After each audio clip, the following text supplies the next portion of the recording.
Okay, we should be good to go. Yes. Alright, microphone is seeming loud enough. Music is also seeming good. Let's switch it up to something a little bit more relaxed.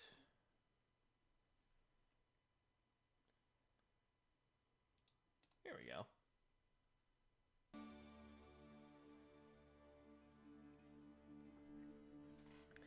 Hello, everybody! It is I, once again, Basil Not the Herb, aka Basil Strikes, and this is going to be a continuation of my solo TTRPG run, going through my own lore as I play a game of Cypher with all of you. Last time... Listen, let me just say, last time was an adventure. I got beat up by like 5 hot redheads, escaped imprisonment, went to the local guard, and discovered the person who had me attacked and locked up is a known criminal within Virus, but not even just like your regular kind of criminal. This is a criminal who nothing sticks to, and now I'm in danger because why in the 7 layers of heck? I can't swear yet, but why do they want me dead? Many questions to be answered, many things to go over. Since this is only session 2, as a reminder, this is taking place in a fictional world, my own creation, called the City of Virus on the island of Viren. Very magical land where individual strengths and individual characters, like, just as good of a currency as money at times. You have to do mandatory military service of some act, whether it is joining the Verisian Guard or actively working as a mercenary, which, in my lore, I chose that option. And I chose said option because I have a special little thing. Oh, I thought the pack of storage was a... Oh, no, it is an artifact. Okay. I have a special little thing where my character, or what I am, is a beast shifter.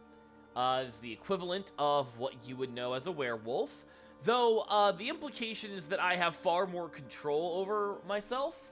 I have further updated how the beast shifter works. I don't think I have fully written down... No, I did. Good.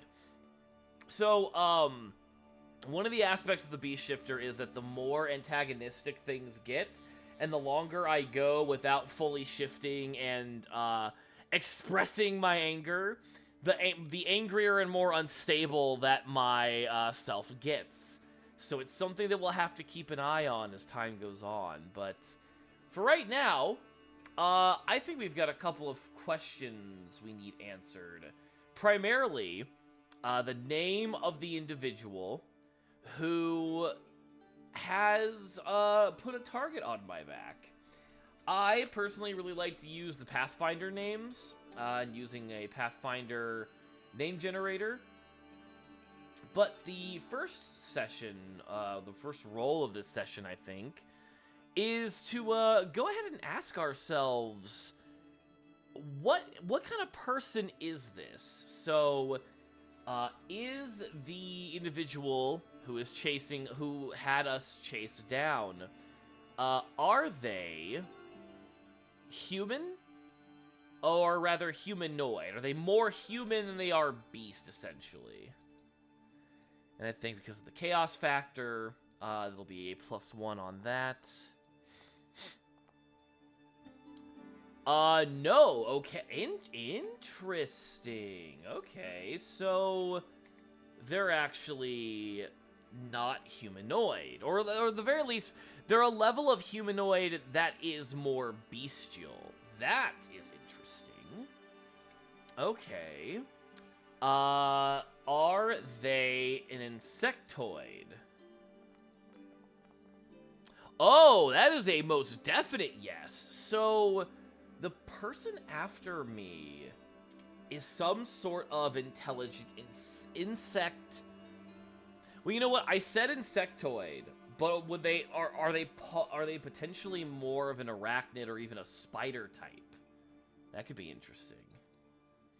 I'll leave this one on the 50-50 since we went more insectoid. No, they are spider-like. Okay, so we have an arachnid kind of villain for our story. Okay. Next follow-up question. Do they take on a human form, or are they comfortable in their more sentient spider-like sapient form? I'm going to say that'll be a +2. So I'm going to say, are they comfortable showing off their spideriness? Most definitely. In fact, it might even go as far... Hey, boys. My big old boys. It might even go as far to say that this person is... Well, you know, so internally in my head, I was considering, like, oh, is this person, like... a bit of a spider supremacist, but you know that's a bit too much of a leap in logic. Like, just because you are comfortable and proud of what you are does not inherently mean you are some kind of spider fascist. We won't even leave that up to a question just yet. I'll actually see. Well, no, I actually, you know, that should be a question. But you know what? I'm not going to ask that question yet, because there's not really enough reason to believe that. Yes, they're a villain, but that doesn't have to mean that they are some kind of species fascist. So, we know that they are a spider kind, and they are after me for some reason. And the guard currently cannot touch them, simply because they've already been brought into court, have already been brought into justice several times, and it's never stuck. Now, I think it would be more fun for us to discover by hand why it's never stuck. That could be interesting.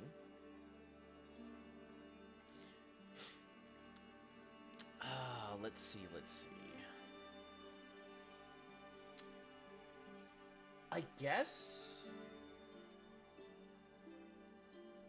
since they are a public figure of some kind, I think it would be like a level 5 task to see if I can figure out maybe who they might be.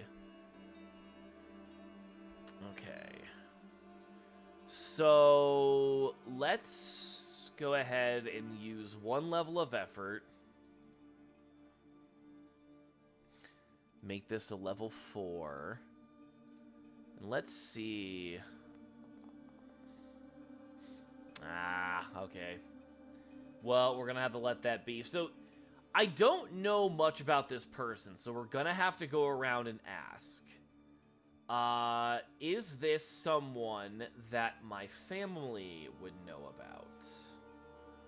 And I actually think this is very plausible, since canonically... No! Oh, this... Okay. Okay, this is getting more interesting. So... Now, actually, I think is a good time to see how, if we're gonna judge the continued story. Or that's... Oh, wait, so that is above, so I can go ahead and just ask this question, then. Does this individual have any kind of major notoriety on what they do for a living? Yes. It's not their biggest or most proudest aspect of their life, but we do know. Okay, so we are getting somewhere. Let's go back. Gonna open up my books, and we're gonna try to see if we can figure out what this dude's deal is.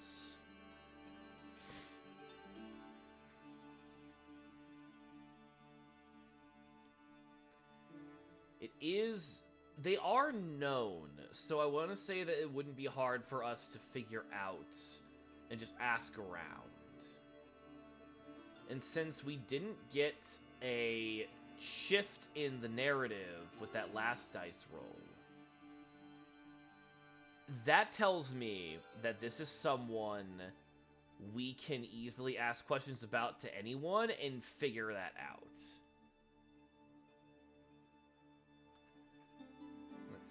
Let's see.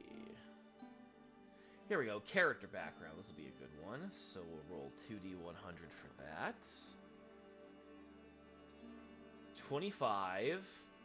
Control. 35. Emotion.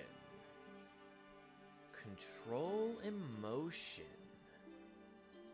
Okay. So that could mean a level of manipulation, but it also could just be leadership, good networking. Okay. What other tables could we use?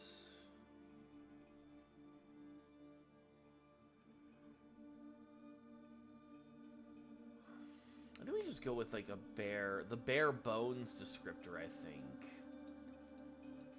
Got 2 tables for that. Let's see. So their job is 46 and 100. Happily young.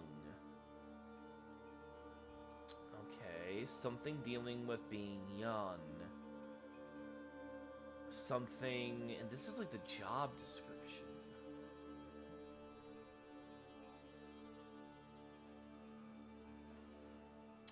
Oh, you know what? You know what I think it is?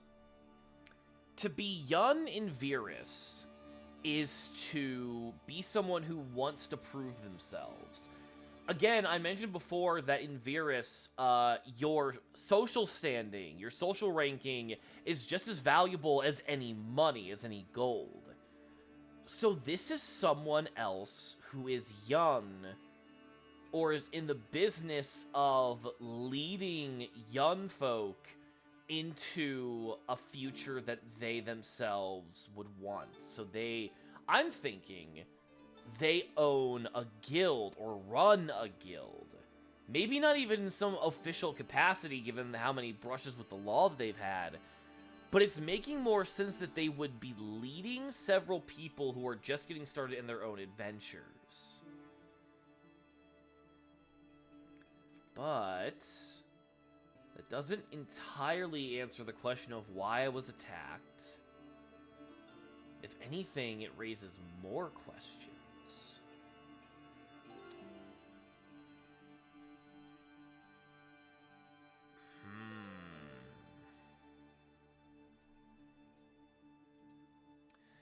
Chat, if you guys have any suggestions or questions you'd like to ask, feel free to throw them out there. As it stands,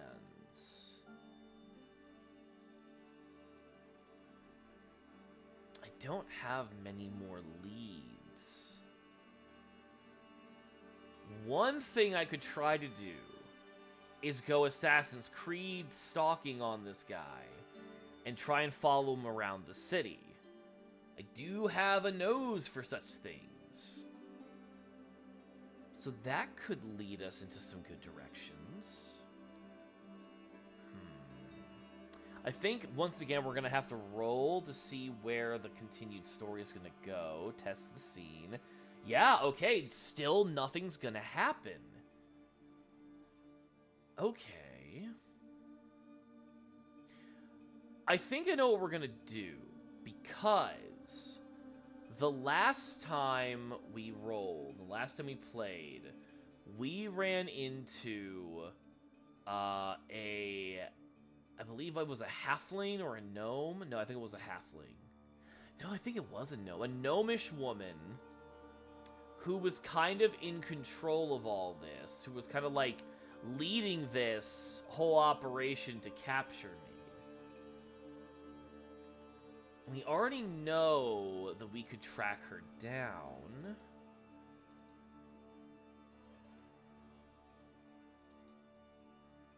going through. I don't think I saved a name for them, so this is the perfect time to use a Pathfinder name. So let's go find a gnome. Female names.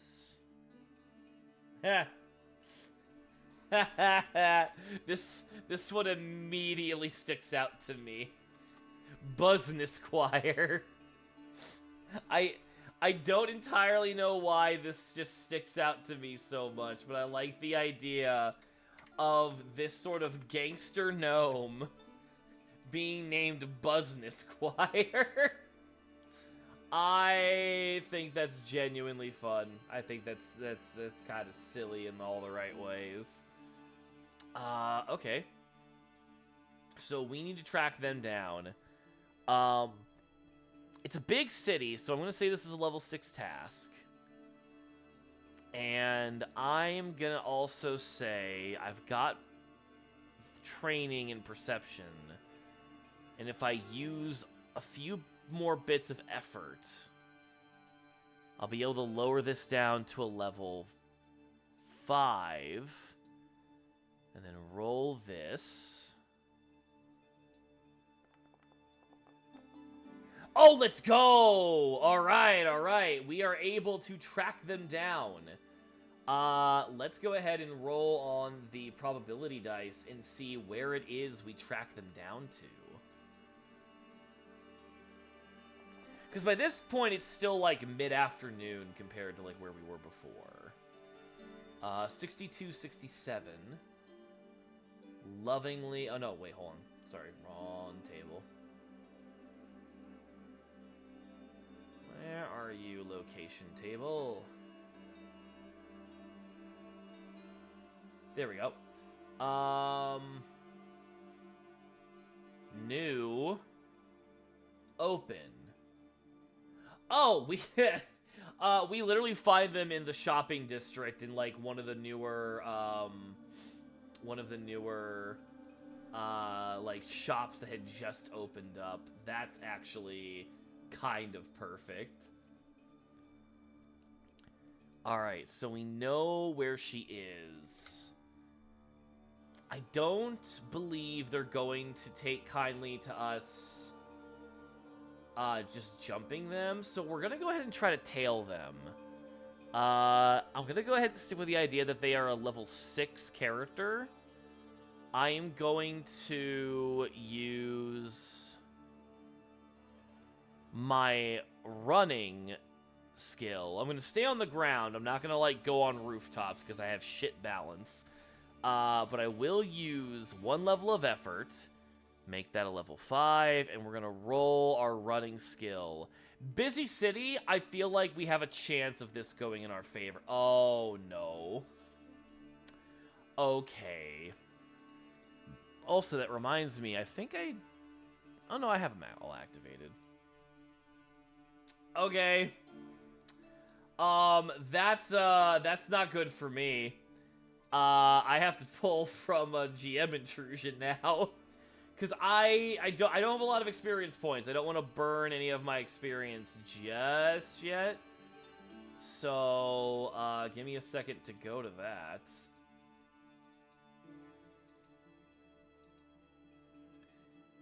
Alright.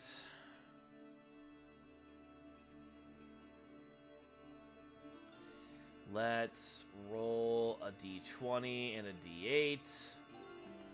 See what page we're going on. Oh, literally page 2. Okay.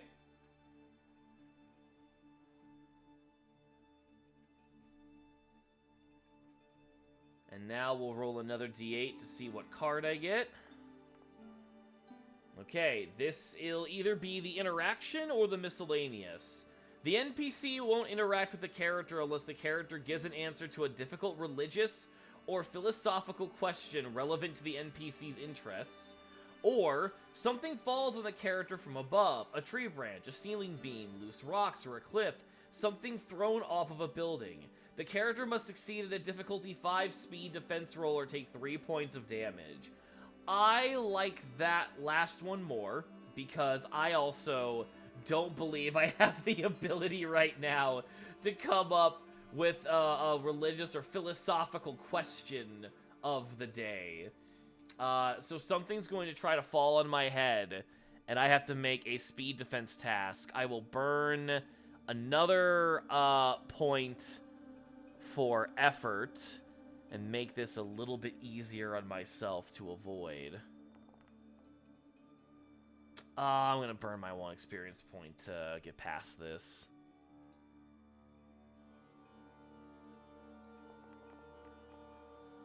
There we go. With my speed defense and my running, I kind of imagine that I am able to swift around and avoid. I kind of imagine that it really is just like a pile of different bricks that were being used on some of the construction of the building that we're walking by. It slams down. Excuse me. And it's going to cause a scene. And I think I'm going to go ahead and give myself a GM intrusion, because I imagine that the second that this woman sees me, a chase is now going to commence. Because they had me beat the crap out of and such. So let me go ahead and see. Is there a good chase music?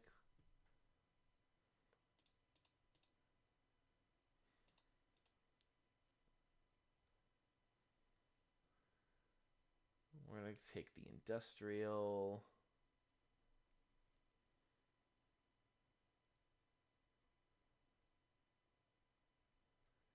And no,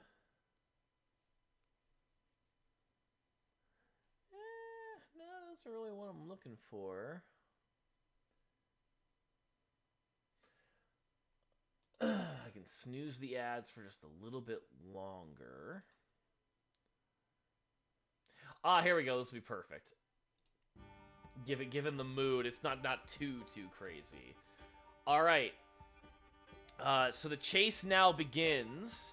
Since I've had a full day of resting, you know what? No, I'm not going to worry about wolfing out just yet. I'm going to go ahead and stay in standard Basil form. Instead, as we are giving chase, I'm going to go ahead and use my Fleet of Foot ability. And I'm going to just immediately burst into a sprint after this person. Let's see if they're able to get away from me. Oh, that will actually meet the chaos factor, so something gets to happen now. Let's see. It will be an altered scene, so another D10. Oh, okay, so now it's going to be 2d10, because it's going to be a double up. Add an object and add a character. Okay. Add an object. What could the object be? I don't have any major ideas off the top of my head, so we'll go ahead and keep rolling some dice for it. There is a table for objects. Here it is. I have an idea for what character joins. A worn, mundane. Add an object. It's worn out.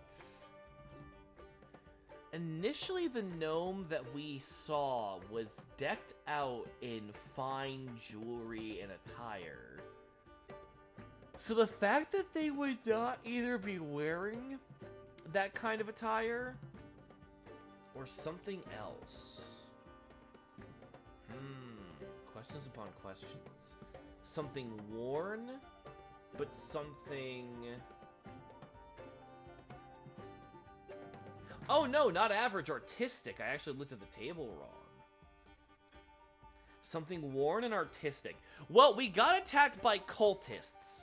So I imagine it's some sort of ceremonial dagger, which alone would actually be a very good way of, like, researching more into who attacked me. So, I like that.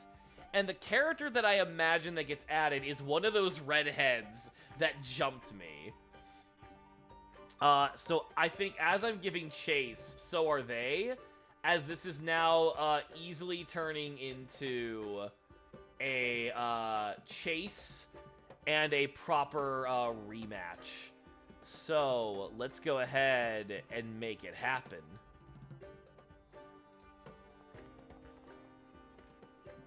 Alright, they're gonna be first on this.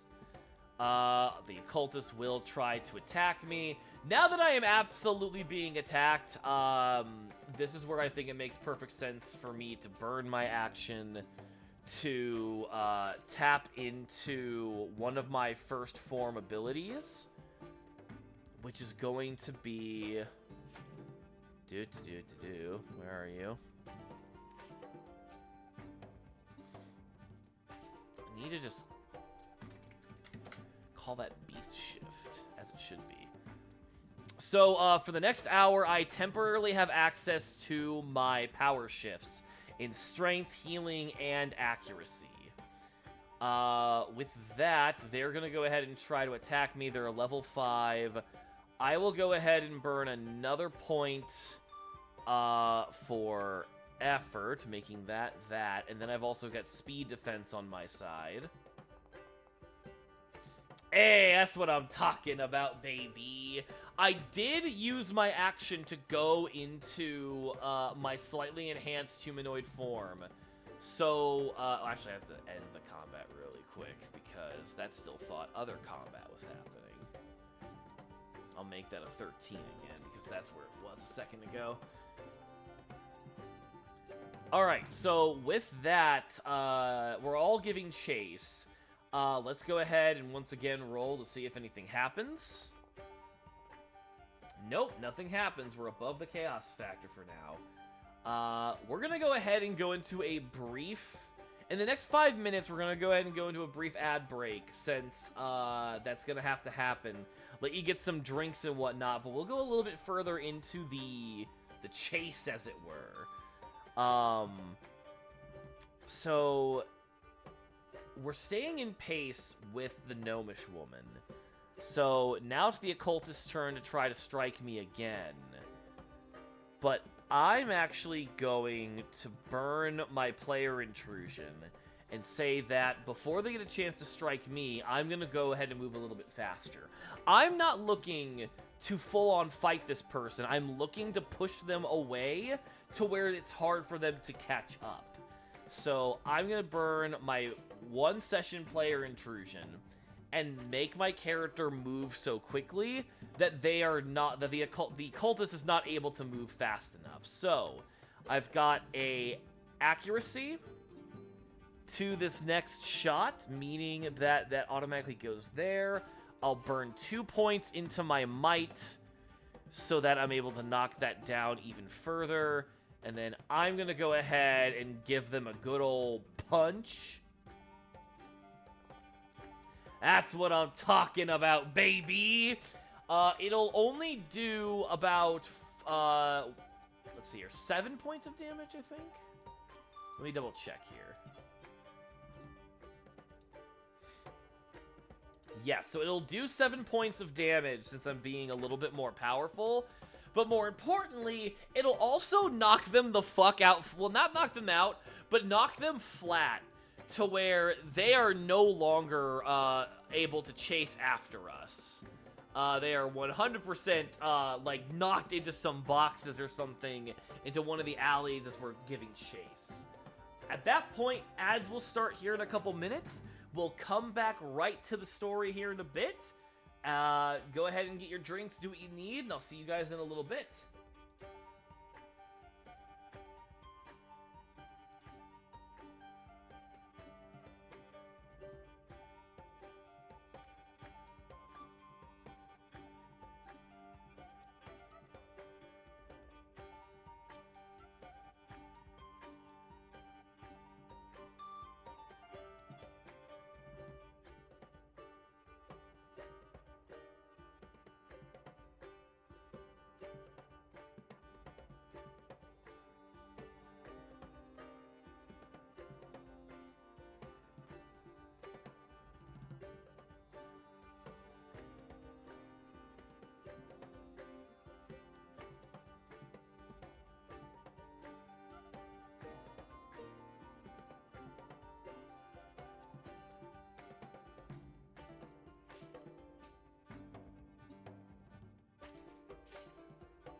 Alright, ad break should be over, so we can now continue the shenaniganery.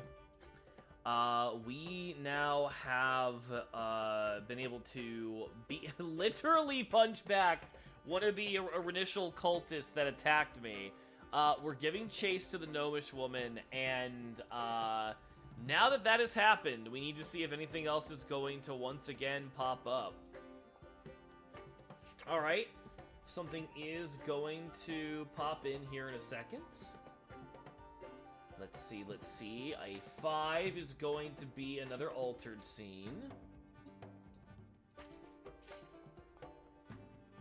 And a 1 means remove a character.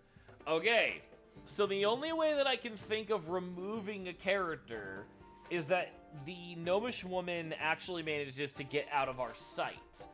Now, that could be a problem. However, I'm good at trying to seek this kind of stuff out. So instead,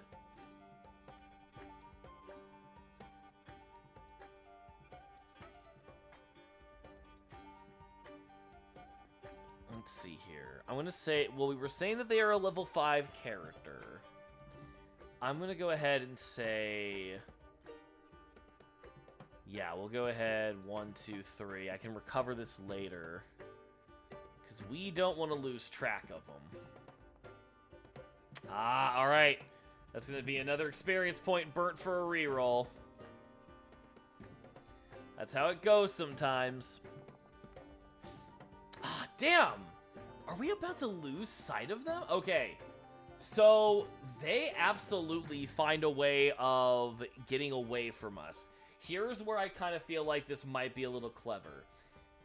For someone to be in the middle of the city and get away from us that quickly, I feel like they had to mask their scent because they ran into a particular kind of area. One of those could be, very well be, the sewers. Another could also be they ran into some kind of festival. Man, I'm telling you, I don't want to lose. I'm just running into problems. I actually will go ahead and make this be a GM intrusion, so I'll actually get 2 more experience back. So the question is, all right, this is how I'll ask the question. Is there a festival or something going on that would help mask the gnomish woman's scent? There is not. Okay, then my guess is that they went into the sewers. Because anywhere else, I really feel like we'd be able to properly track them down otherwise. So, did they go in the sewers? Now, for the sake of fairness, I'm going in the sewers. Whether or not she's there is regardless. This is more so going to answer, did we make the right choice? Damn. Okay, she didn't go into the sewers, so I immediately drop down to the sewers and find nothing. I'm gonna go ahead and pick myself back up. She's definitely gotten some distance by this point. If I'm not able to succeed on this next roll, I think she's just gone. You know what? No, I'm gonna burn one of my experience points that I just got from that intrusion. Come on, I just gotta beat a 12. I just gotta beat a 12. No, fuck it. We're risking it all. We're risking it all. We can't lose this lead. We literally can't lose this lead.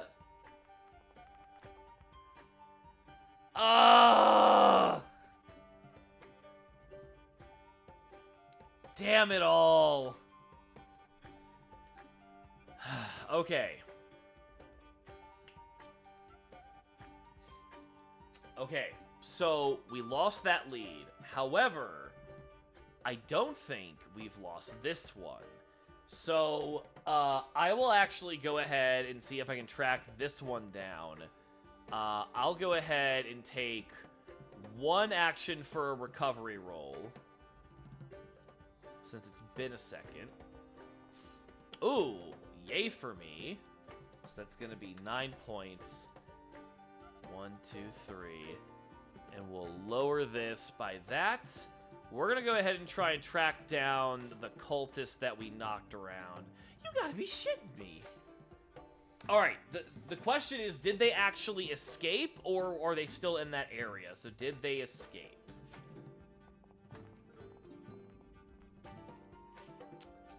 Damn. Okay. That is unfortunate. Oh, that just sucks for me. Alright, we are going to change the music now.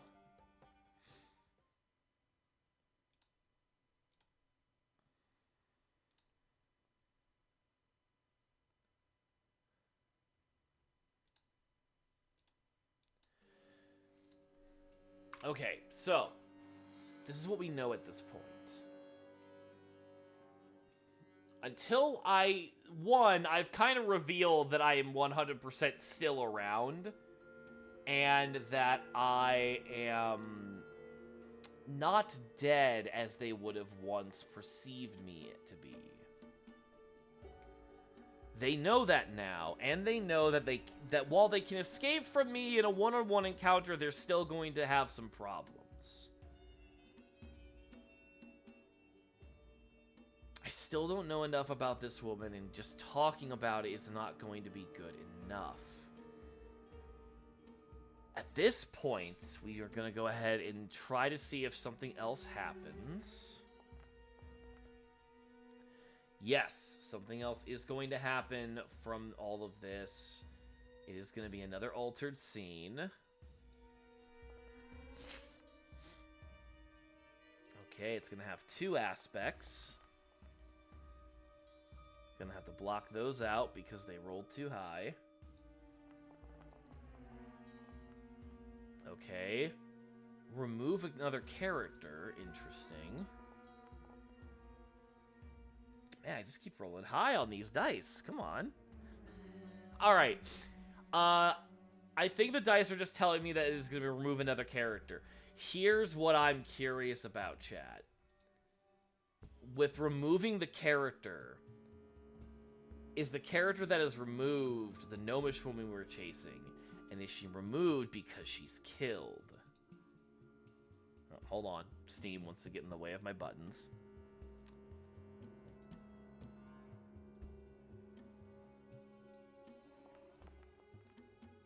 Yup.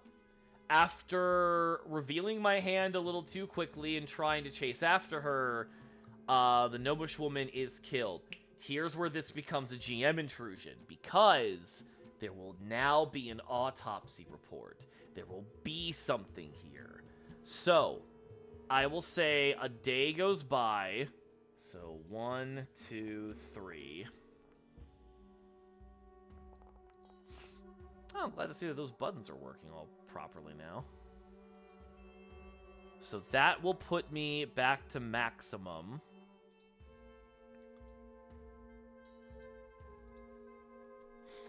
So after a day goes by, we're able to go back to the Varisian Guard, explain more of our own problem, and we're able to get a name. We are able to get the name, but Business Choir. At that point, we can start digging into more information on who this woman was. And since it is an autopsy, there's going to be very little that doesn't get explained. See, this is why I end up really liking even doing solo play, is that as long as you are a creative mind, the story can keep going. Us not being able to catch her only adds to the drama and the mystery.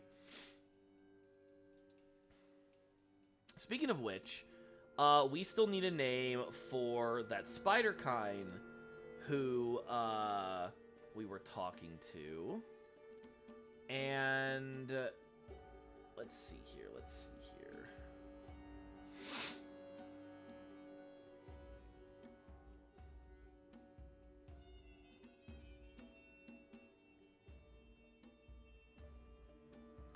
Is there not like a insectoid species in Pathfinder? I thought there was. Oh, well, that's egg on my face. Let's go with... I want to go with a sprite. Need to find a good name for this person. You know what? We'll go with the Pathfinder's Goloma. Ooh, we got a good one. Kezril. That is a very fun-sounding villain name. Okay, okay.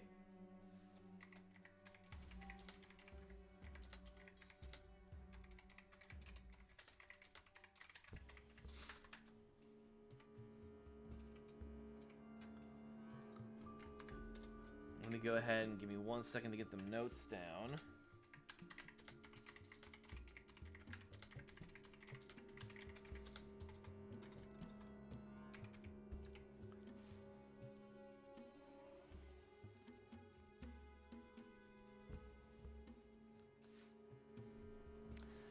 So now Choir has been killed.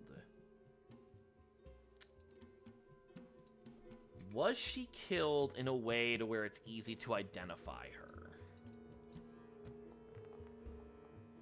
Yes. Okay. So however she was killed, it was a very simple, like, either breaking of the neck or a stabbing.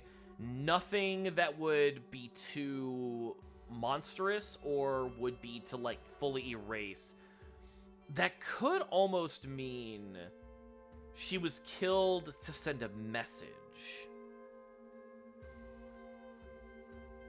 Either intentionally or even just, like, by second hand. Killing a subordinate like this so openly says a lot about the person that they worked for. If that's who killed them. For now, we gotta learn a little bit about her. So I'm gonna pull up, I'm gonna drink some of my water.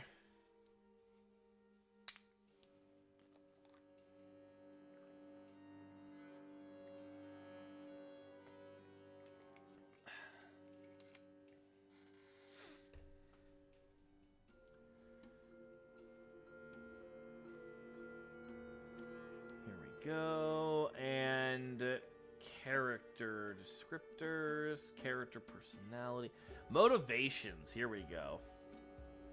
What were you motivated by, Miss Choir? You were motivated by serve, revenge. Oh, okay. So, whoever you worked for, you were doing what you were doing for revenge.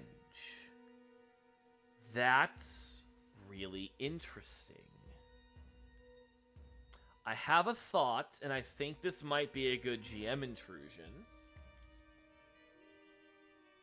Is it revenge because of not who I am, but what I am? Is it revenge for being a beast shifter?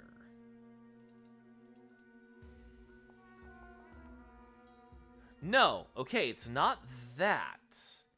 That would be interesting. But if it's not for revenge for being a beast shifter,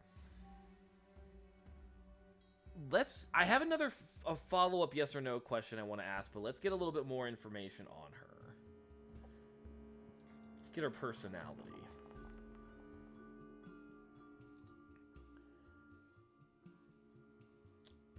Gourmet and bold. Okay, so this kind of leads more into the idea that they were a little bit more frou-frou, they were a little bit more of higher society and higher class. At the very least, that's how they saw themselves. That's interesting.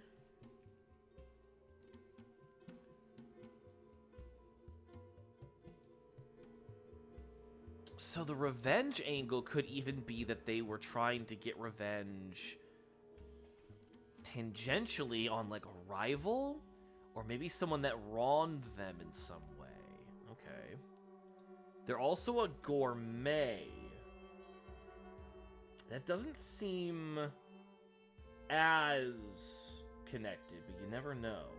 We'll go ahead and go with character identity, and this will give us a more direct what was their profession. My profession!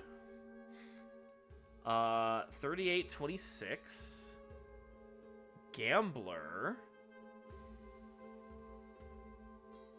Enforcer. Okay, potential GM intrusion here. Wanting to get revenge. They were a gambler, an enforcer, a gourmet, and a part of high society. I'm kind of getting human trafficking vibes. Specifically, forced fight pit kind of vibe. And I think it's really likely. Yup, there it is. Okay. It's the pieces are starting to come together. This makes so much sense. Okay, I'm going to give myself 2 more points of experience for that GM intrusion. This makes perfect sense. I'm new, I'm inexperienced, but I'm a beast shifter. I'm someone that when you put against a wall, I will literally freak out into a wolf monster form and kill. Which is why they sent a pack of these cultists to attack me. Because they knew that if they gave me any kind of edge, I would be able to overpower them. They did not want to take that advantage, and it also makes sense why they didn't just outright kill me. They wanted me to be one of their next fighters. The revenge that Choir was going for was to beat a rival in these pits. Alright, I think it's time to test the scene, because we've learned a lot. Let's see if there's anything that comes up. Something will come up. It'll be an altered scene, so it doesn't make us go away from this scene. It'll be a double alteration, and we're looking at...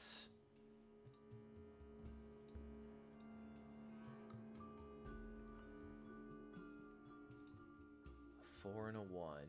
Increase in activity, remove a character. Okay. So we're able to dive deeper into it. Remove a character. Who would be another character we could remove in this scenario?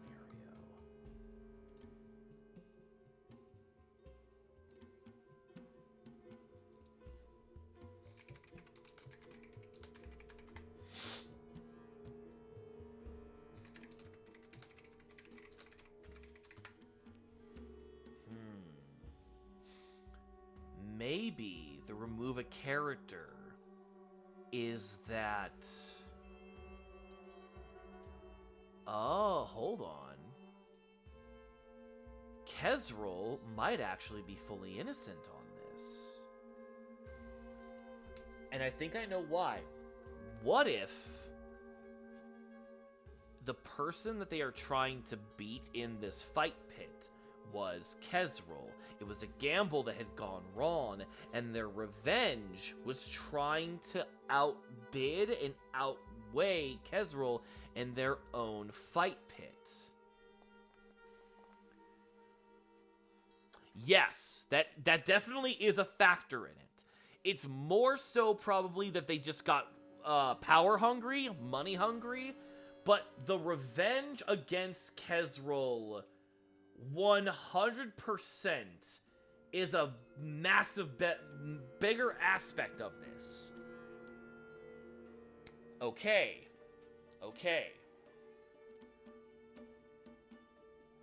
The reason we are able to figure this out is because I think it makes sense that they were known rivals. Like, as we're pouring through the documentation and learning more and more about Choir, we're finding different notes and different, like, documentation of, like, noise complaints or assault charges of either of the two going after one another, either of them publicly speaking poorly to one another.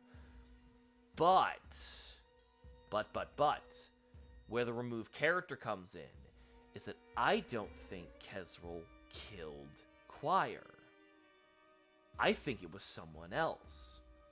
And I think the reason why that's the case is because Kesril has an alibi. he has several people who are able to vouch for him in his manor. The same manor we tried to go to, and we stopped ourselves because there would be no point. We already know they're not going to get very far in this.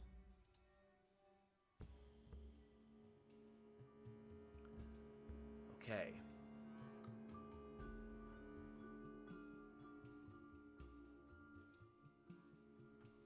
This opens up a lot more stuff. So I guess the question now is, while they were also very against one another publicly, behind closed doors, they were close rivals. The entire revenge concept was petty. It was simple. It was business. They played the game. They're not good people, but they were good to each other. Okay, so now it actually matters how she died. So, was this a stabbing? Yeah, she was stabbed or cut down. Was this with professional precision? Yeah. Okay. So this was definitely proper wet work. Someone hired someone to absolutely go after Choir. It makes sense. They're a bit of a gambler. And if they were in such desperation... Last session I mentioned that she was nervous. She was scared about me dying, about me getting out, and instead wanted to lie about me dying. We initially thought this was because of Kezrel, but it's not. It's someone else.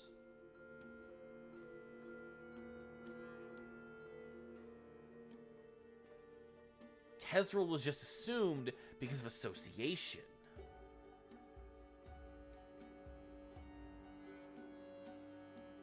So, I think my next big question is it actually someone else who's after me?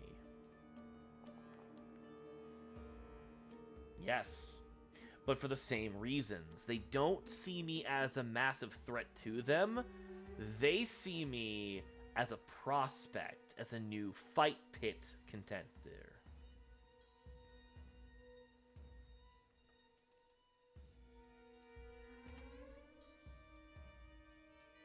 This causes problems.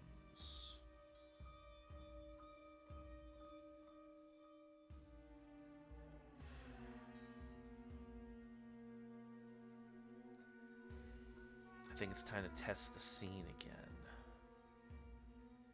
This will be a proper interrupt scene.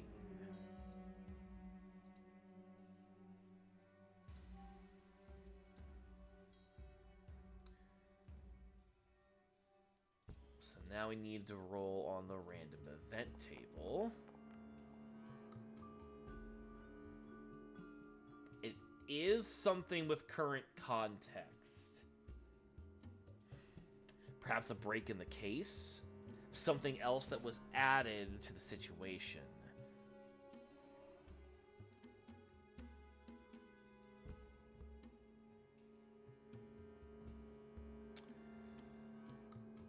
Current context of us investigating this. We got remove a character before, but given that their friend and rival has been murdered, I'll ask this to the fate dice. Does Kezrel show up wanting to talk to me? Yes, they do. And I think I know exactly what the conversation turns into. I imagine you see this very affluent-drilly dressed, very comfortable-looking, spider-like humanoid. Very much like spider head and body. They have a couple of hands that are more standard while still thin and sort of like insectoid-ish. They come up to me as I'm doing the investigation, and I imagine that they ask to speak privately. I think they're trying to be very polite, very open of, not understanding that we're not exactly the happiest with their partner and their business. But now this has become personal because a dear friend has been murdered. And my safety is also still not exactly in the best of areas. So he offers a truce and a place to stay. And I think against other judgment or other choice, I think I accept it. And I'll let this be another GM intrusion, giving me 8. You know what? It actually makes more sense for me just to get 4. If I do the 2 points, it's going to be too much at once. At this point, I think Kesril will take me back to their manor and will probably discuss the kind of person that is actually after me. Let's see what kind of person that is.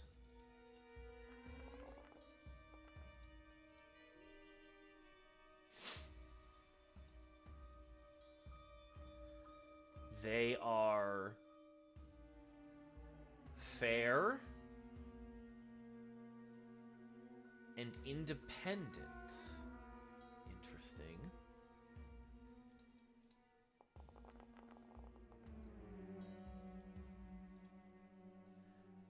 Their motivation is support, illness. They're doing what they do because someone that they care about is sick and they're trying to help them.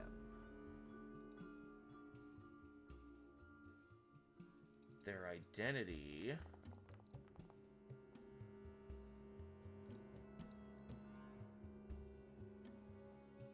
a bureaucrat and an enforcer. Oh no, we've got political corruption. Oh boy. Alright, their trait and flaw.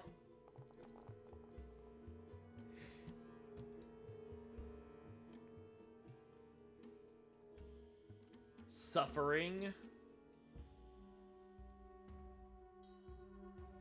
Multi. They have Oh! Oh, they're the sick one! Oh, they're the person who's sick. Oh! Okay. It's a bureaucrat. Is this someone of legitimate social standing?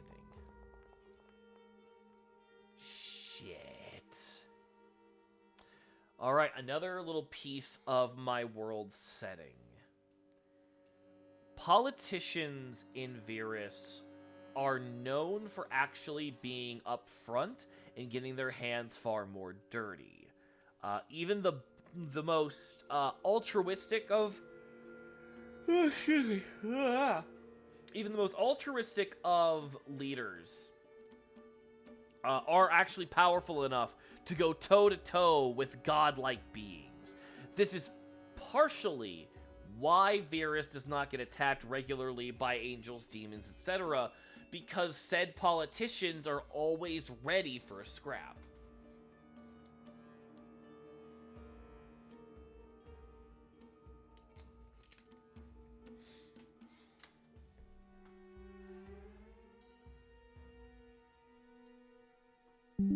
So if this is someone of high standing, someone who actively is powerful, but they're sickly, they would be doing any kind of shady underground work to try to save themselves from being sick. And I bet they have a very narcissistic tendency to believe it's for the greater good.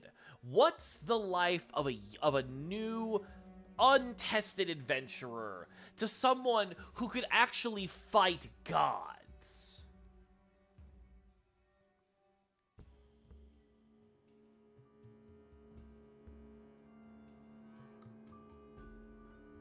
I'm curious if Choir knew the ramifications of what this person wanted from me. No, they didn't. This makes sense. We've already established that as far as Choir understood, I was being scouted as new blood for the fight pits. I think it would be fun. I'm actually going to ask this. Did Choir and Kesril fight over this? Oh, no. In fact, Kesril didn't even know that they were involved in this. At least not until recently.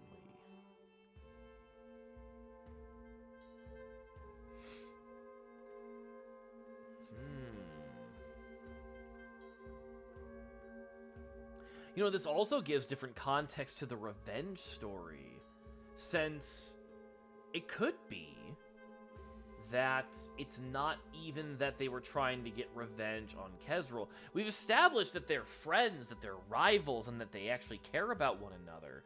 But now the revenge angle actively makes more sense to go against this bureaucrat, this powerful being. And you know what? I think it makes sense that we would outright ask Kesril what it was that made them want to get revenge. What was so worth going up against someone like this? And we'll actually scroll up to the core descriptor pages. What did this bureaucrat do to Choir?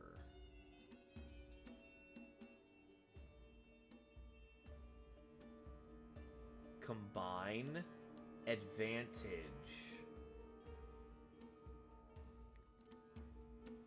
Combine an advantage.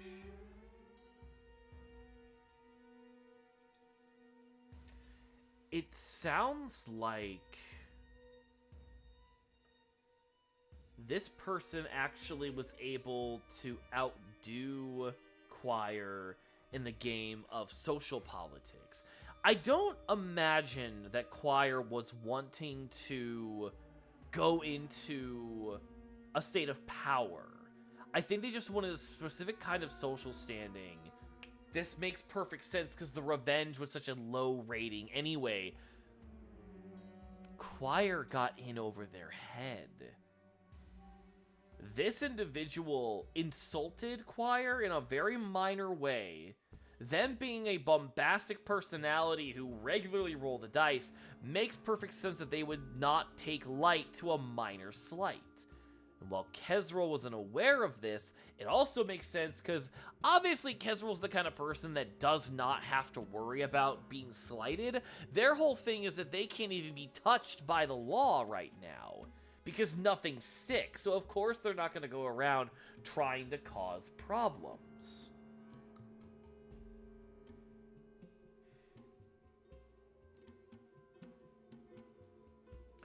Does this other individual even know I exist?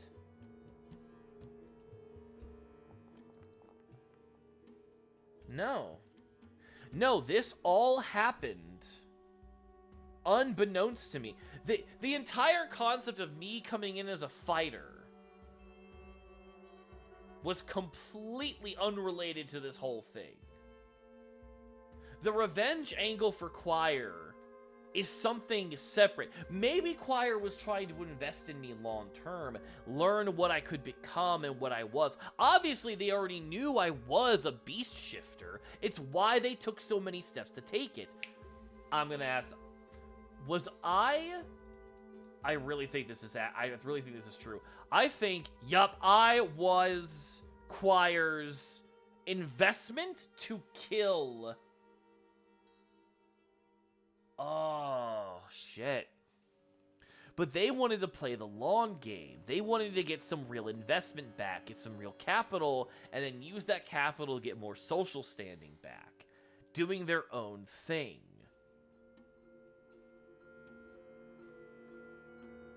And after I gave chase to them and outed them, made them have to run, and make them lose one of their bodyguards, that gave this bureaucrat the opening they needed to strike.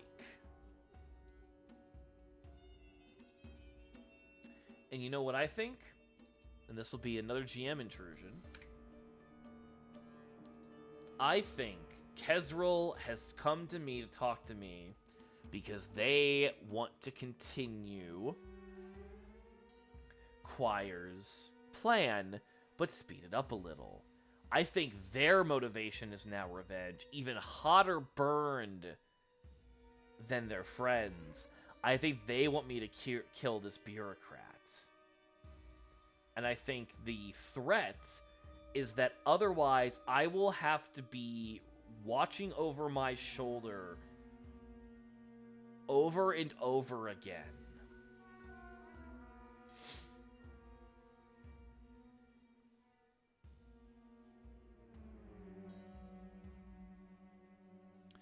This bureaucrat is sick. Their motivation is that they're trying to get themselves healed, and they're going through every and all means of influence to get there.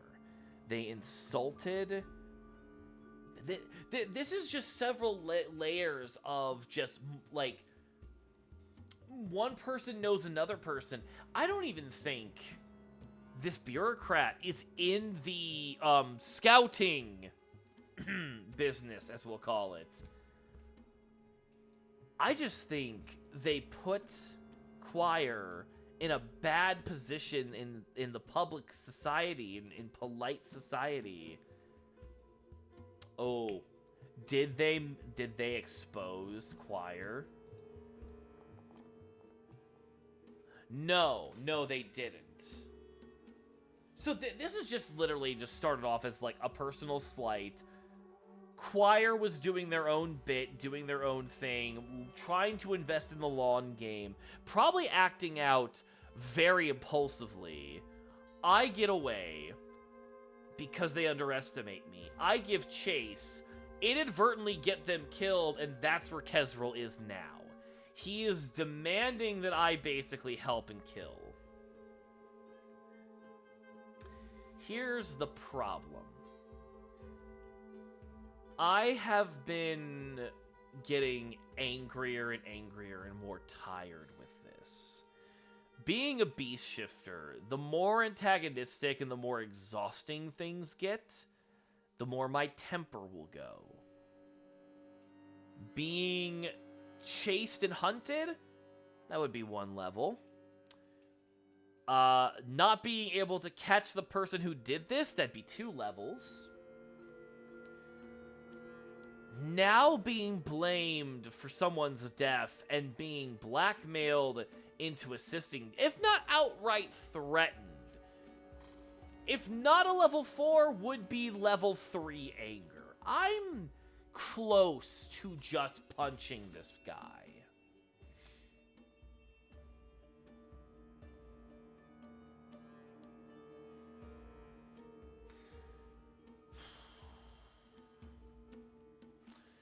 I'm gonna make an intellect check and see if I'm able to keep it together.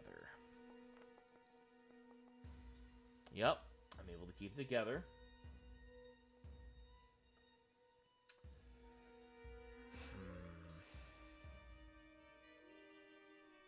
I am in a very, very unwanting position. I think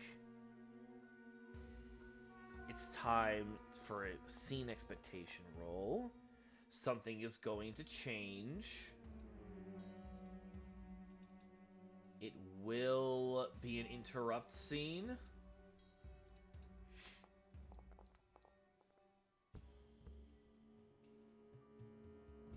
Close a thread.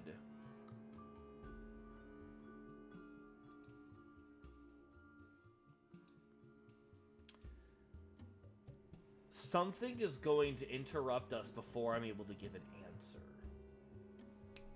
And I think I know what it is. Things just get more chaotic from here. No, it's not what I thought. I thought maybe that the guard were coming in to arrest Kesrol because they found something. They like something slipped. But that's not what interrupts us.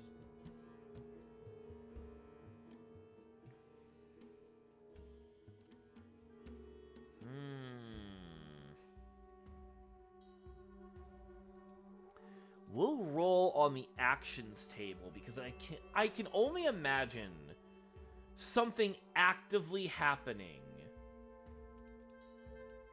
to stopping this conversation.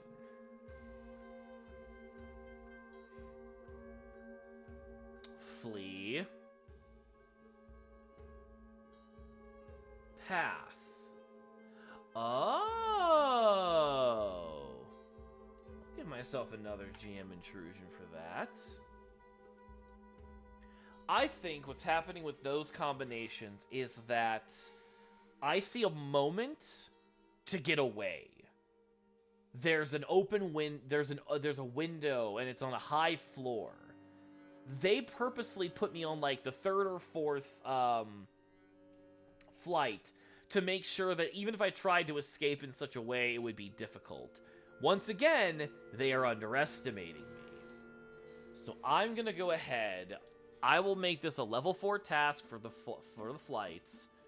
We're going to take 1 point off of speed. We're going to make this a level 3. And I'm also going to roll my running. That's what I'm talking about. As we're going to have another chase.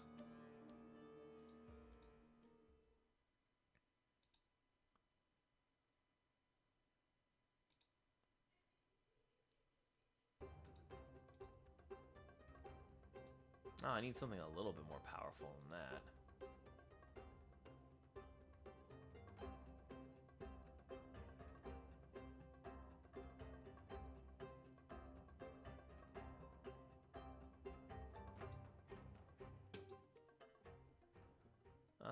Is there a little bit more faster one? I like this one. Okay, this is actually pretty good. Okay. So now the cultists are going to come back.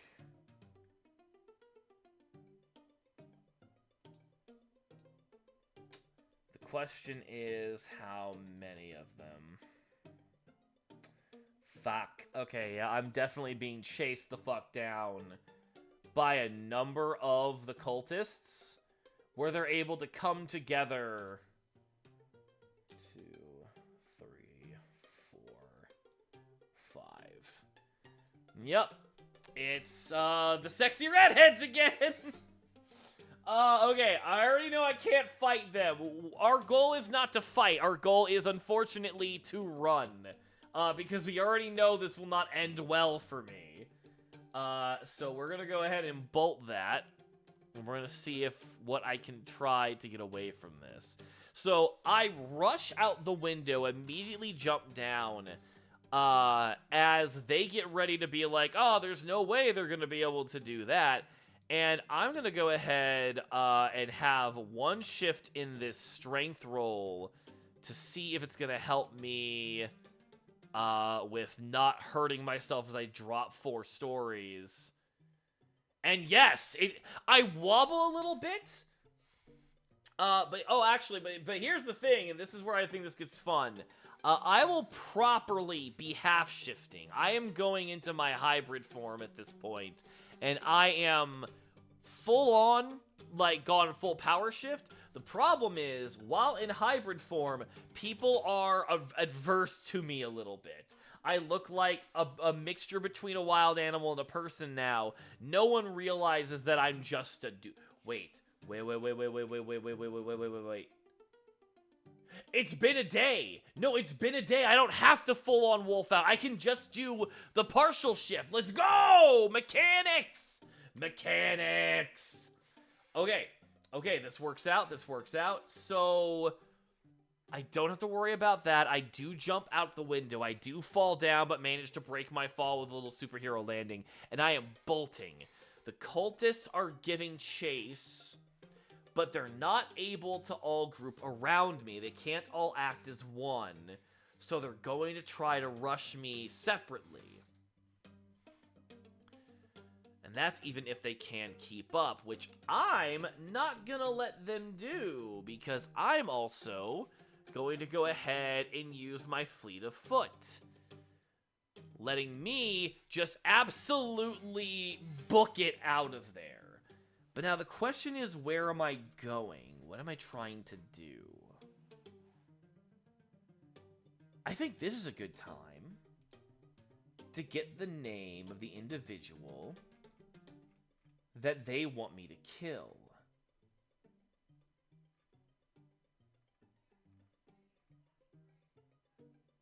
Let's get a character appearance.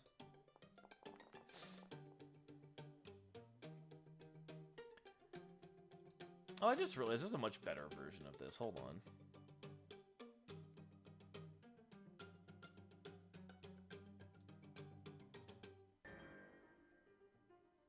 Ah, it's much better. There we go.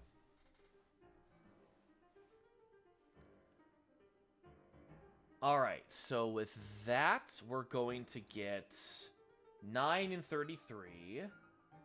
Bizarre. Well, makes sense. They're sickly. Fancy.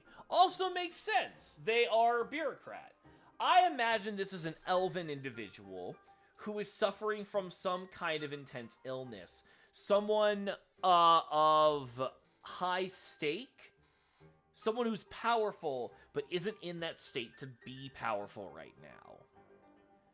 Let's go ahead and get a name. Now that we know that they are some variant of elf.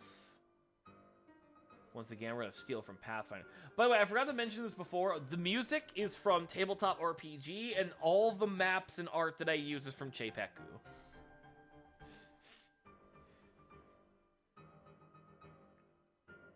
Now, odds male, evens woman. Actually, we'll get their. Okay, they are male presenting.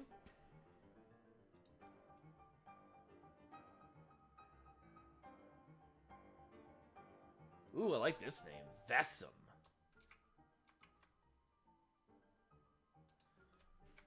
We've got Vesum.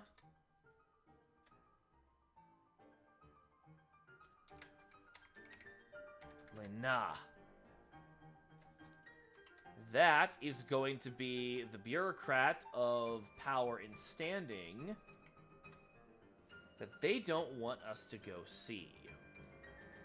My question now becomes, would I know where to look for this person? I'm going to make this a level 4 task because they should be someone that I could track down. Like, they are a public figure. Oh, let's go! Major effect. You know what? I actually think I got a really fun thing to make this story even more fun. What if I know this person personally? And in fact, what if Vesum... Because I've been rattling this in my brain. What if Vesum is one of the reasons I became a beast shifter? What if they are not responsible, are one of the people that led me down the trail to gain this power in the first place?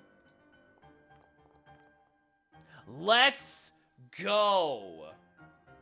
That is so perfect. This is someone, a mentor, if you will. Someone who helped me get started with gaining power to become an adventurer. To have... This is my All Might. This is my All Might to my Deku. I'm here for this. Oh, this is so perfect. This has just turned into My Hero Academia fantasy fanfiction. I'm not even mad about that.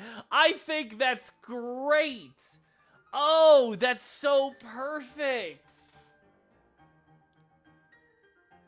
Oh, okay. That has some more follow-up questions. But that makes a lot of sense. That makes a perfect amount of sense that Vesum doesn't always play by the rules, but they're not corrupt. They're not so blatantly willing to throw away lives and materials like Kesser, like Kesrel. They're not on the same level like, of underhandedness, but all of them share some level of affluence that I myself want to gain in this society. Oh, that's fascinating. That's fun. Okay. Should have made him a dwarf. I like dwarves more, but no, like, well, you know what? Here, we'll actually, is this person an elf? I'll let this be a 50-50 shot based on. Yeah, they're an elf. There's no getting away from that. Oh, that's so much fun. That's so much fun. I'm seeing the warning for the ads, so I will get ready to go onto a break again. I'm fully awake, and I've still got plenty of time that I can keep going.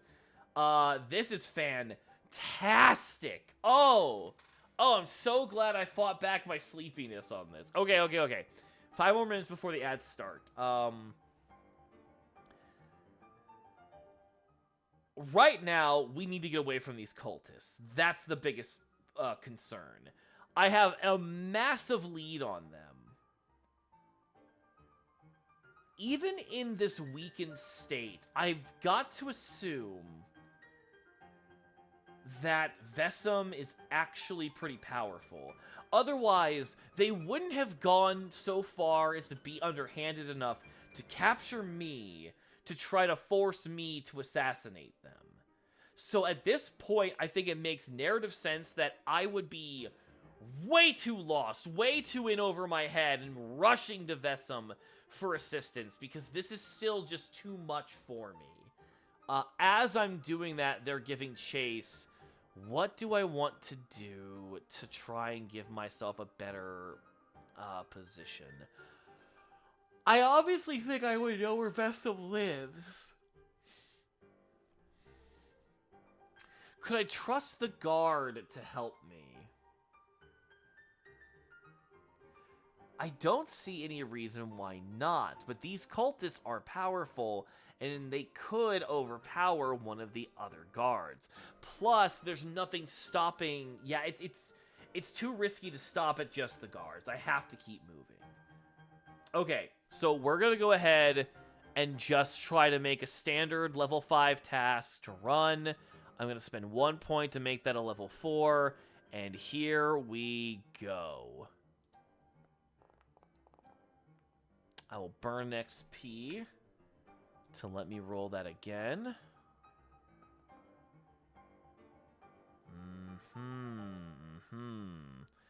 I think I'm gonna have to burn another XP.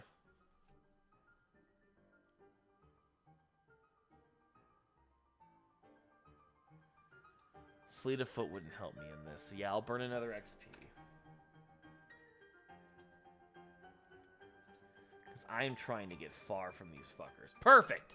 Okay, it takes sincere effort. It is taking me all of my power to fucking bolt. But I managed to get away. I managed to escape the cultists before they're able to jump me again, and I make it back to Vesum's place. I think this will be a great point to stop for the ads.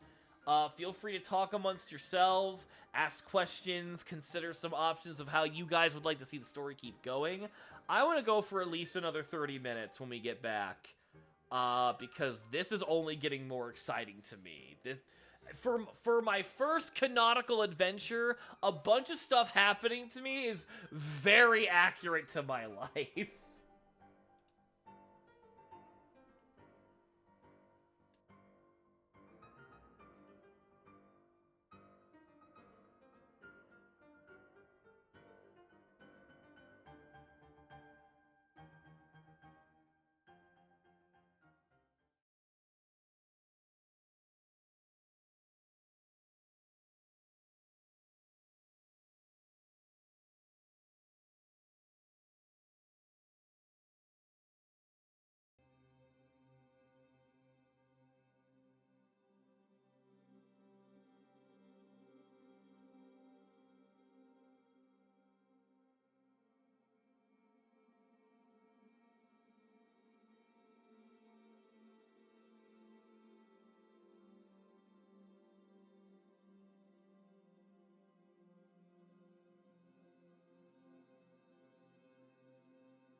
Okay, we're back. A lot is happening. I have managed to escape from the cultists once more and managed to get back to what we have now discovered is pretty much my adventuring mentor, and one of the big reasons I became a beast shifter, Vesum, a bureaucratic elven man. And within the realm of Virus, if you're a bureaucrat, you're also technically a high-level adventurer yourself. But Vesum is sickly. They are suffering from some kind of illness, which means that any of their enemies are very plausible to come and attack them. I managed to escape and get back to Vesum. And while we can always explore, like, oh, well, how exactly did I get to know Vesum? That's not important right now. What's important right now is that I'm being chased by a handful of cultists, and Vesum is the only other person that can help at the moment. I think the thing to consider first, I don't think this has just been one kind of attack. I think I'm a part of a series of unfortunate plans to get Vesum, which again makes sense with the MO of what they've done so far. The cultists never try to fight me one-on-one, they try to just go for my ass quickly. And looks like we've got a bot. Hold on, let me take care of this.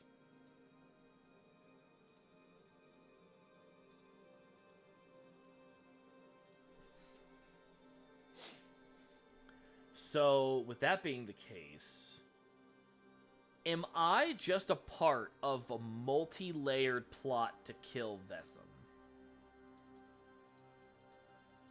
The chaos factor's going fucking nuts, y'all. No, I'm not. Okay, so this has just been... Okay, so then that means Choir is the only one who's actively going after Vesum. Did Choir know that Vesum was sick?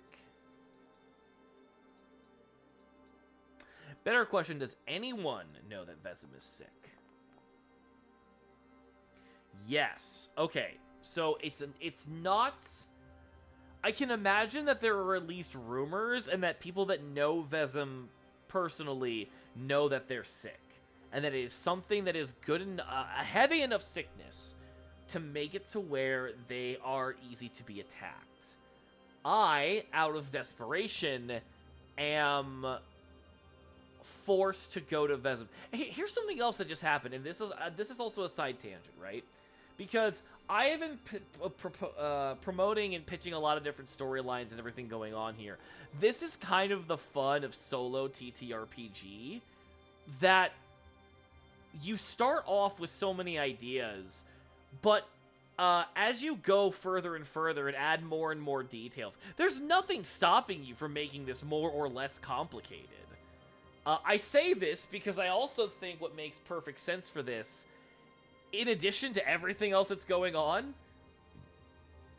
I don't know that I was actually supposed to be a fight pit person. Given that because, like, as the story has gone on, we have seen that there is a connection. I think I was supposed to be bait for Vesum to come rescue. I think this whole time, that's been the situation. That they just keep trying to trap me. They keep underestimating me. I keep getting away. And now I'm just like, fuck this, I'm going to my mentor.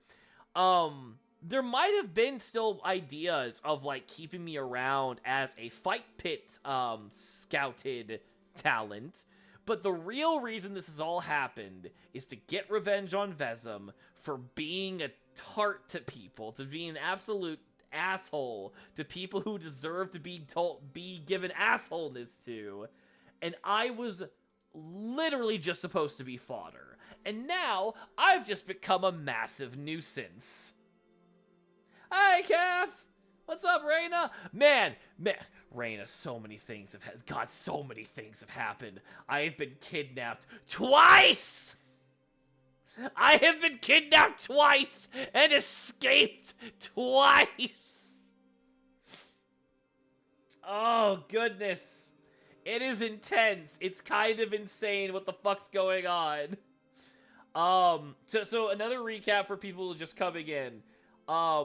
This whole adventure started with me getting beat up by a bunch of hot redheads. Coming to terms with the fact that I was to be... Yeah, I know, right? Like, that sounds fantastic. That sounds like a dream come true. But it entirely wasn't. Because instead, a gnomish woman of high stature and a lot of gaudy adornment of affluence and money kidnapped me, and were coming to the realization that this is because they wanted to get at my adventuring mentor, an elven bureaucrat, powerful both in stature and actual power, who is deathly ill. Being that they are so ill, they're much easier to kill. And so I was captured to basically be bait. But twice now I have escaped, and at this point I am just rushing to get to my mentor now, which, before the ad break, we were able to come to the conclusion that yes, I very much managed to get there. I managed to get to my mentor. So this whole thing, which I won't make it a GM intrusion. I won't allow this to be a GM intrusion because I think that being an underlying truth rather than like the escalation is what's really going on here. So I managed to get to Vesum, and I have an idea. You know what? Have we rolled an appearance for Vesum yet? We've gotten some idea of them being a little bit trendy and kind of affluent within that realm. Let's go ahead and roll again on like what kind of person Vesum looks like. 43. Innocent. Interesting. Mature. Okay. Okay, so given that this is an elf, I'm kind of imagining somewhat... You know, I am picturing Howl from Howl's Moving Castle. I am straight up just picturing Howl with pointy ears. Because, like, when you first meet Howl, he seems so he just seems so like naive and like, oh, I'm just here to help you walk across the street, and is like secretly very cunning, very clever, which for an elf would make perfect sense that even in their older age they would be able to give off this expression of, oh, I'm not of anyone of importance. I'm not here to, like, trick anyone. But of course they fucking are. So, I love that idea. And I love the idea... Man, the mentor character has become so fun. As that they are... Like, this makes sense that this character would be my mentor. Because... Thank you for the emote on my face. This makes so much sense that this character would be my mentor, because I am myself someone that I like to think that, like, I like to follow the rules to an extent, and then I will bend and, if not just fully break those rules, once the rules stop serving the purpose that they are meant to serve. So, this tricksy, older elven man makes perfect sense to be my mentor and the person who helped me gain my powers. This is fantastic. I'm loving this. So we're rushing to Vesum's Manor. We managed to get there, and I think we're able to tell him what's going on. The question is Vesum alone? It's possible? Yes. This actually kind of makes sense. I almost imagine that while Vesum has a lot of money and a lot of influence, they like to do a lot of things on their own. They don't like to have to rely on people messing with organizing their home or doing things unnecessarily. Which, again, makes sense that they would be a mentor, because I would be the only one that would be, like, messing with their stuff. So Vesum outright cannot be left alone. He's too sickly, and if he gets jumped, he's screwed. But on top of that, we're dealing with the fact that I cannot take these guys on my own. So I think it's time for a right proper fight.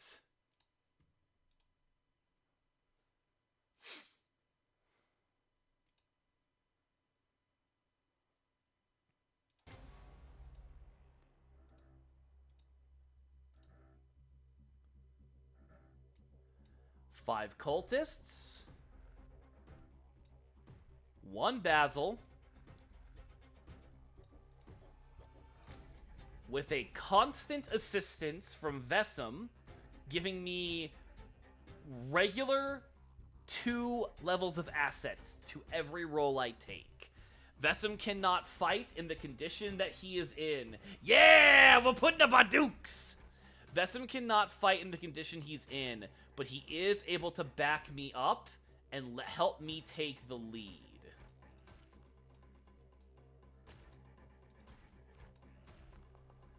Alright, this is going to suck ass. Okay. So starting out, it's going to be a level 9. I obviously get 2 of the shifts because of Vesum. It's a speed defense. I have to dodge. I'll go ahead and burn a level of effort. I have to beat a 15. No, that was the wrong roll. Hold on. That was absolutely the wrong thing. I'll still play it, like, the dice landed on a 3, so I'll still burn the XP. But that was absolutely the wrong roll. Oh, let's go! Oh! Ah! Oh, God! Okay! This is better! Okay, the cultists come in, begin to rush us. I still have a little bit of my beast shifter abilities locked in without going full hybrid. Between me and my mentor, we are blocking, dodging, kicking off of one another as the cultists come at us. I now go to strike at one of the cultists. They are level 5 to start. I already have an accuracy, and my mentor is there with me. Time to throw some fucking hands right proper good. That is beautiful. So with that, we're gonna do 8 points of damage on the first cultist. Just combination. You know what? I would love to get your guys' perspective on this, chat. What weapon do you think my mentor is using? I use fists, kicks, and claws. Given that... I have already mentioned that Vesum is the reason that I have my Beast Shifter abilities, but I don't necessarily think that means that Vesum themselves is a Beast Shifter. It could! And in fact, I think we'll ask that to start, but if you guys have any suggestions, whip and ground fighting, them having a whip would be crazy, and would also be very hot. You have now just taken the guy from Yu Yu Hakusho with the rose whip, and I don't want to deny you. Let's actually see if they are also a Beast Shifter. Holy shit! Yup! Vesum is a Beast Shifter. They're the reason I'm a Beast Shifter, and that actually makes sense that they are the red-haired guy from Yu Yu Hakusho who also has a, like, inner demon shifting mechanic within their own lore. Holy shit, that works out perfectly. You have 2 Beast Shifters, a veteran and a rookie, throwing fucking hands.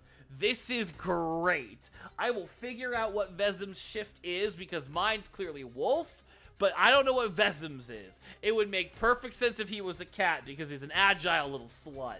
But this is great. I'm here for this. Okay. With that, it'll be the cultist's turn again. I'm gonna hit begin combat. So now we're in round 2. They're coming at me. It's a level 7. I will knock down another point of speed to make this more viable for myself. Let's fucking go! Natural 20, baby! As the cultists are trying to get frisky with us and try to throw at us, it is just a combination of 2 beast shifters, not even fully going out, just, like, tapping into their abilities, jumping around, like, kicking off of each other, as I think I should get a free retaliation attack on this bitch. That's a level 5 task, thanks to Vesem, and then my own shifting, as I go for another motherfucking punch. I will not burn anything, actually, for that. I do not mind that, like, they're a little bit harder to catch. Are these rigged dice? No, Reyna, I promise these are not rigged dice. I have been suffering for a session and a half of bad rolls. I need this. I will go ahead and let that strike miss. It'll now be my turn, so I'll go for another attempt on my own. Hell yeah, baby. And that will actually immediately send this one into the knockout state. So now their next attacks... I'll actually pop this up and put this over in the corner. So round 3... They're going to start at level 8. Vesem's going to help out. And then I'm going to go ahead and burn another level of effort to make my life easier. But as we've taken one out, I'm borrowing your... Yeah, I'm stealing all your luck. That's why we don't... That's why we're not playing on Saturday. Before I make my next attack, let's go ahead and see if anything will happen. Something is going to happen in the middle of the combat. Your wife is going to give you a kiss. Mwah, that's what's going to happen in the combat. Yeah. I love you. I'm going to bed. Okay, love you, baby. Have a good night. You too. Have fun with your silly guys game. If you want to shut your door, go ahead. I'll open it up later. Okay. Did you want to hang out a little bit more before you went to bed? Go to bed. Okay. I love you. Yeah. I'm glad we had a chill day. Happy anniversary. Oh, sorry. Happy anniversary. Thank you for the cuddles earlier. Of course, thank you. This weekend's gonna be great. Yeah. Alright, I've had wife kisses and good luck. We get to continue now. Chat says hi.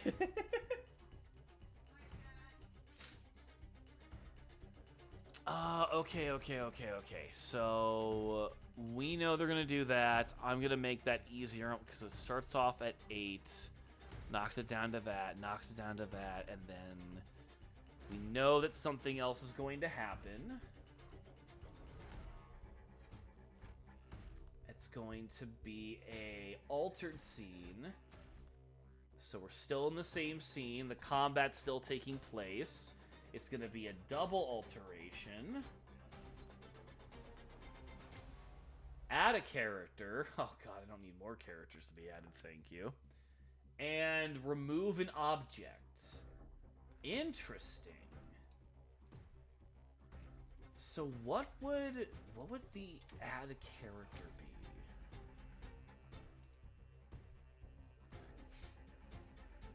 I guess the question to ask is it an ally or is it a enemy? So is this an ally?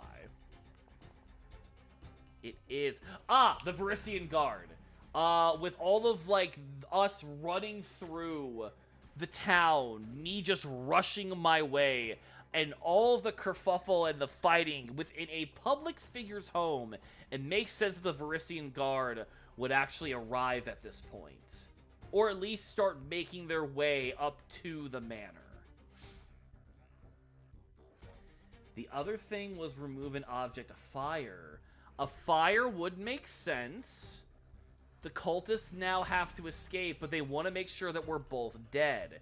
So maybe they try to use some kind of magic against us, which would be a GM intrusion. But let's see if that's what they're gonna do. I think it's very likely that's what they're gonna try to do. Oh, and the game definitely agrees. They're actually... Oh, you know what? Here's my other question. Are they gonna try to grab their ally that I knocked the fuck out?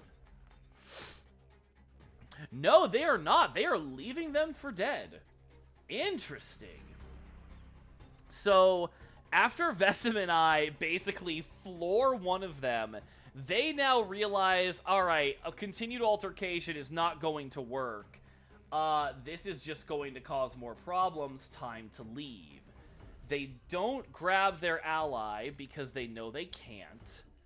And at that point, that leaves Vesim and I and this cultist.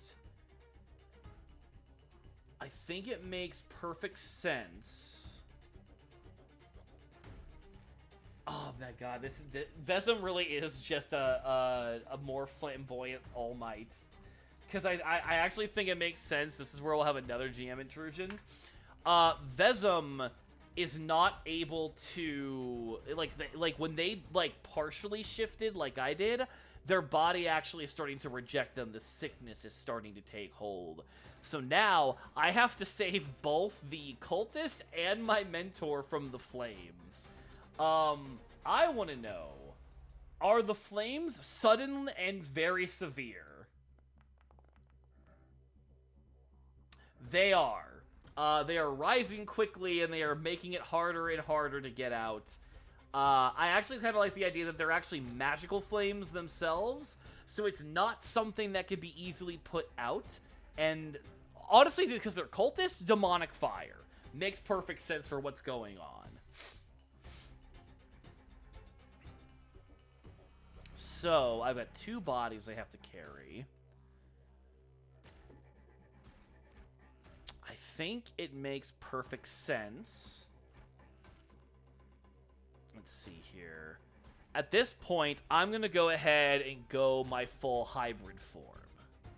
Because at this point, I cannot take any chances of my powers falling out of favor with me.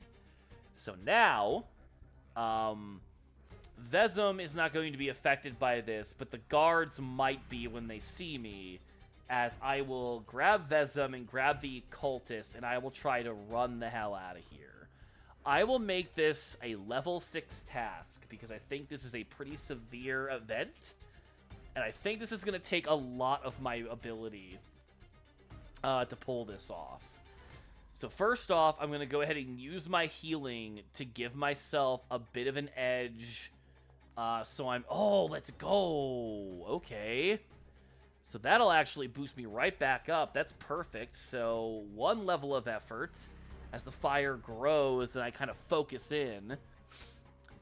I'll have the running. So we're going to go ahead and see if I can get my mentor, I, and the cultist out of here without dying. 7 won't do it. I'll burn an XP.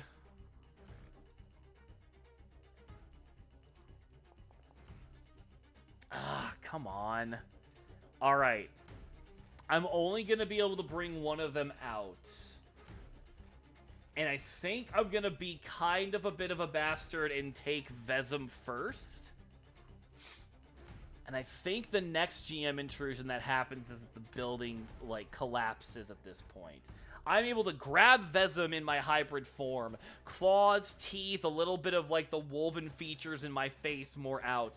I'm looking a little bit more haggard and a little bit more, angry. Which I am. I'm a wee bit pissed. As the guards now see me, and they're going to immediately think I am hostile standing over Vesim. Vezem in a coughing fit's trying to explain to them what's going on, and in my state of mind, I'm too angry to speak, but that's okay, because I've got to go back in and save someone. So I'm going to go ahead. As the GM intrusion happens, some of the building starts to collapse. I now have to beat a level 5 task against the strength check to bust through and get moving. Because I have strength, this will make this easier, and I'll also burn 2 points for effort. Come on, come on. Damn it. Okay, I'll burn an XP. I don't want this cultist to die. Yes! Okay. Bust through and manage to just rush over to grab the cultist. Easy peasy, not hard. We will go ahead and roll for one more time to see if anything else will get in my way. Something most definitely will. And I think it's going to be an interruption, so that'll be another GM intrusion.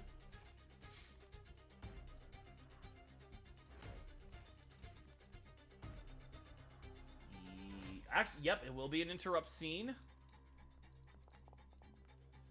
92. Current context. More of the building is starting to collapse. This is getting more and more dangerous as I've busted through. More of the building's foundation is coming apart. I'm trapped in here with the cultist. It is going to take a lot of my effort to run and to punch through to get us both out of here alive. But we're going to make it happen.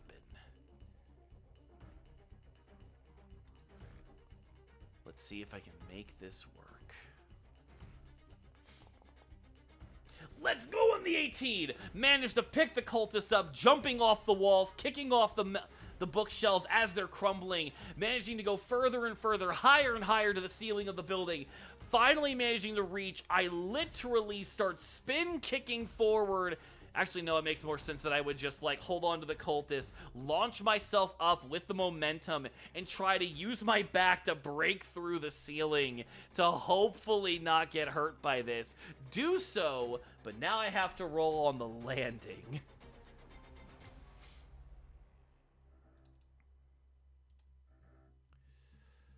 Oh, this is gonna hurt.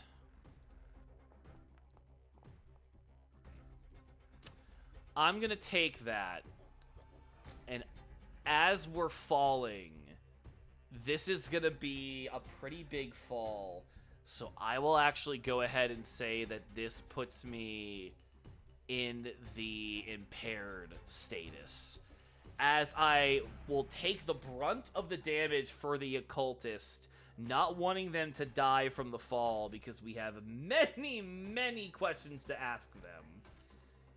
And as we do that, I manage to relax a little bit and fall out of my hybrid form, as I am just coughing up smoke and blood, managing to get over to my mentor as the guard, seeing what I am, and probably by this point Vezem explaining to them that I am their student. The occultist now gets brought into custody. The manor's burned down, Vezem is clearly a target, and in a sense, portions of the underground of Virus have now just declared war on the government of the city. All because some uppity... Well, not even uppity, just pure on... half-witted upstart gnome who was snubbed at a wine party by Vezem, wanted to kill him, failed, and then this happened. I think it's time to end the session with a very important question, because when we were initially looking into this, we were trying to figure out who killed. We're at a level 8 in the Chaos Factor. Did Vezem kill Choir? Oh, that's supposed to be... Well...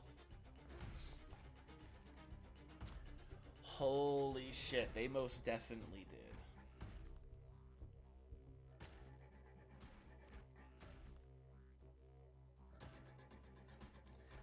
And I'm gonna let that be another GM intrusion. The gnome who tried to kidnap me, who feigned my death to a superior, not wanting to cause problems, possibly still was actually still talking to their ally of Kesrol. Because I keep assuming it's a superior, it could totally have just been Kesrol wanting to chew them out for trying to get into this whole fuck shit in the first place. Which, again, makes sense why Kesrol is up to date on all of this. So, you know what? I'm going to go with that. I'm going to say that Choir's ally, Kesrol, was the one who talked to them when I went missing, as they were trying to cover up what was going on. Obviously, there was an altercation, there was a fight. Doesn't matter. Things went away. I then try to go after Choir, get her right in front of Vezem. Vezem takes the opportunity to kill Choir. Kesrol goes to kill Vezem, again, giving me an out to protect myself and kill Vezem. I deny the opportunity, I run, I go to my mentor, and we kick ass, barely surviving an attempt to burn the house down.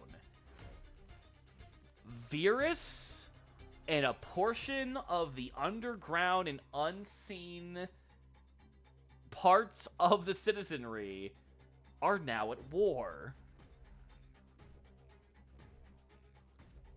And Vezem has to explain whether or not they are justified in killing this person when they went into this. I'm not gonna lie, folks. I think that's a successful session. Holy shit. My first canonical adventure, my first canonical VTuber lore adventure has made so many additions, so many more mysteries going on. Because Vezem has to prove that they were justified. They're not above the law. If anything, a bureaucrat, a light bureaucrat in Virus is gonna be held even more scrutinized to the law because they're basically god killers. Vezem has to... Oh my god, this is gonna turn into Ace Attorney.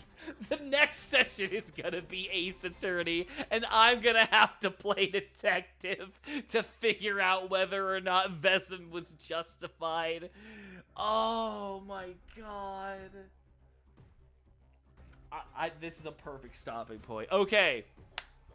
Thank you all for tuning in and listening to me ramble and rant about the storyline going on. If you want to see where else my personal canonical VTuber lore adventures will go, you can check me out on Linktree, where I will have a handful of my different links. This VOD will go into my Streaming Not the Herb or my Basil or my Streaming Archive channel. I will hopefully be producing retellings and better, more consumable versions of these stories in the future, along with some artwork. It's going to take time, but the VOD will be available for those who want to listen. Please check us out in the future on my Twitch, and possibly my YouTube in the future for multi-streaming. We'll see how that goes. But Basil Not the Herb or Basil NTH, one of those combinations. I will be streaming, running tabletop RPGs with other VTubers and other mutuals and friends soon, including Thursday and Saturday evening, and in the near future, Saturday mornings. We're still trying to get through some stuff. Beyond that, thank you all for being here. I'm Basil Not the Herb, aka Basil Strikes. I am a TTRPG-focused VTuber. I hope you enjoyed the insanity, and man, I hope I managed to get out of this alive. There's not a crazy amount of people, but I do appreciate you all being here all the same. Let's see if there is anyone we can raid. Even just an itty-bitty bit. You know what? Yes, my friend Morrigan is streaming. I think that will be a perfect thing. Something. Well, thank you, Raida. I'm hoping. Man, am I hoping. Raina is playing Marvel Rivals, something a little bit more action-orientated to keep your attention. Thank you all for being here. I will see you all soon. Bye-bye.